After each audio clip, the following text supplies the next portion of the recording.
అక్కడ ఇక్కడ కొన్ని చిన్న చిన్న తప్పులు ఉంటాయి. అయినా కూడా విషయం బానే ఉంది. మీరే దానికి సరైన మనిషి అవుతారు. చాలా తెలివినవారు. కథలో ఇంకేం తప్పులున్నాయి? వాటిని సరిదిద్దుతే ప్రసారం చేయొచ్చు కదా. దానికి మీరు అంతసేపు ప్రాణాలతో ఉండాలి కదా మిస్టర్. రేపు పొద్దున్నే ఇక్కడికి 10-30 ఇసుక లారీలు వస్తాయి దీన్ని నింపడానికి. ఆలోగా ఈ రైటర్ ని 3 భాగాలుగా నరికి ఇందులో పడేయాలి. తర్వాత ఆయన పెట్టి అన్ని తీసుకొచ్చి ఇందులో పడేయాలి.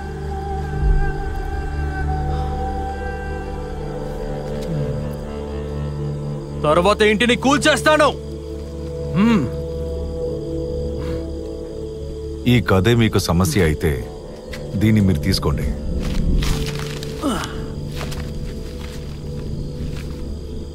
ఒక చంద్ర ఉదయం. ఇది నాకేం పెద్ద విషయం కాదు.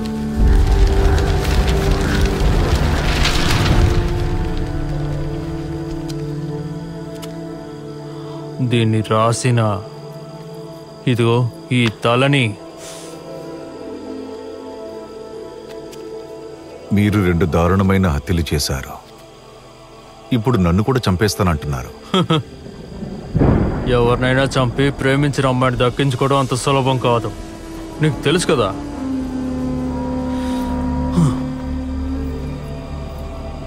తర్వాత కూడా నేనే ఈ కథలో విల్లన్ని, హంతకుడిని,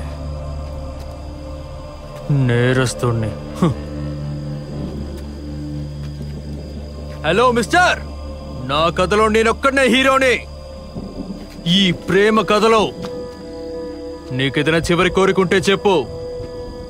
నాకు ఎలాంటి కోరిక లేదు. అయితే నీ కథ ఇంతటితో పూర్తి అయిపోయిందనుకో. ఇంకా కథలో చేసిన తప్పులు. నువ్వు అనుకున్నట్టుగా నేను పళ్ళిచ్చి అదే స్టేషన్లో కిందకి దిగలేదు. దాని తర్వాత స్టేషన్లో దిగాను. ఆ శశికుమార్ అంత త్వరగా చావలేదు. వాడు ఊపిరి ఆగిపోయేంత వరకు నేనే చంపాను. ఇంకా భార్గవి అంటావా? తను చచ్చినా పగ తీర్చుకుంటానని చెప్పింది. ఆ విషయం నువ్వు రాయలేదు. తనొచ్చి పగ తీర్చుకుంటుందంట.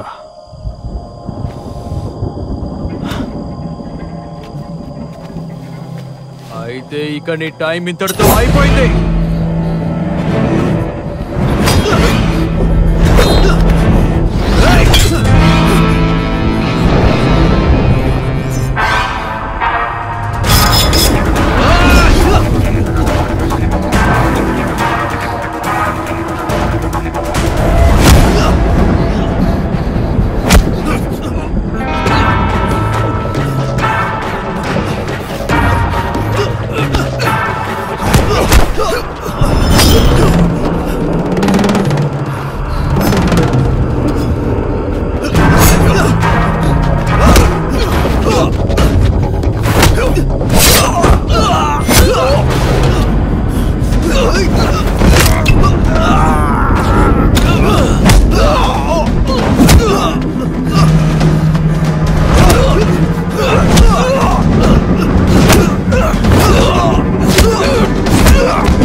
No!